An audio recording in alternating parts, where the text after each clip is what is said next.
आपका भाई जब लंदन जाने के लिए फ्लाइट पकड़ रहा हो, कुछ ही समय के बाद आपके पास एक न्यूज़ आए कि आपका भाई का नाम प्लेन क्रैश विक्टिम में शामिल हो, तो आपको कैसा लगेगा?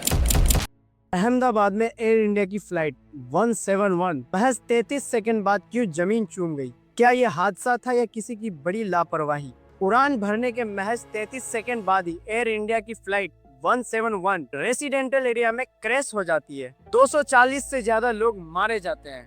कई बच्चे, डॉक्टर, बुजुर्ग, पूरे परिवार सब खत्म। ये एयर इंडिया का बोइंग 787 ड्रीमलर था, जिसे दुनिया की सेफिस्ट कैटेगरीज में चुना जाता है। तो फिर क्रैश क्यों हुआ? मतलब या तो पायलट भूल गया, या सिस्टम ने कोई बड़ी गलती कर दी, या ग्राउंड स्टाफ ने चेकलिस्ट प्रॉपर्ली नहीं किया, और ये गलती 240 जाने ले गई। ब्रिटिश स्कूल टीचर विकास रमेश ही केवल ऐसा व्यक्ति है जो उस जहाज से जिंदा बच के वापस आए हैं।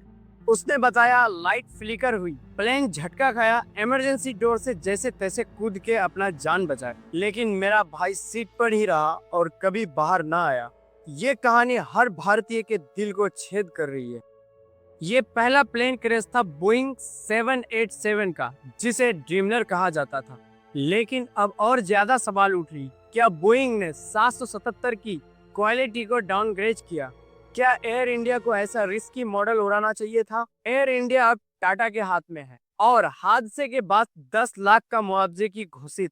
पीएम मोदी सर्वाइवर से मिले, बोइंग, जीई, डीजीसीए सब जांच में शामिल। लेकिन सवाल ये है, क्या ये पर्याप्त है? जिस घर में 6 लोग थे, अब सिर्फ राख बची है, तो उसे 10 लाख से क्या फायदा? जोशी परिवार की लास्ट सेल्फी वायरल हो गई। वो लंदन के लिए निकल रहे थे।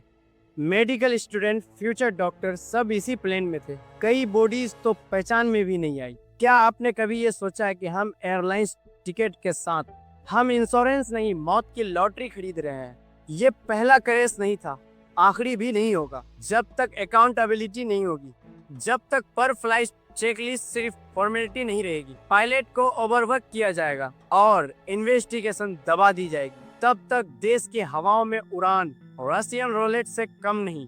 एयर इंडिया ने ड्रीम बेचा था, लेकिन वो अहमदाबाद में जल गया। अब आपको तय करना है, क्या आप अगली फ्लाइट पर भरोसा करेंगे? और हाँ, अगर आपको लगता है कि ये सिर्फ हादसा नहीं, सिस्टम की नाकामी है, तो नीचे कमेंट करिए जस्टिस फॉर विक्टिम, और इस वीडियो को इतना शेयर कीजिए कि बोइंग और टाटा दोनों जवाब देने पर मजबूर हो जाए। अभी और एक वीडियो आएगा, जब ब्लैक बॉक्स खुलेगी तब करेंगे सवालों का भरमार। जब तक के लिए मैं मुनकी सली, मिलते हैं फिर एक नए सच के साथ। तब तक के लिए जय हिंद।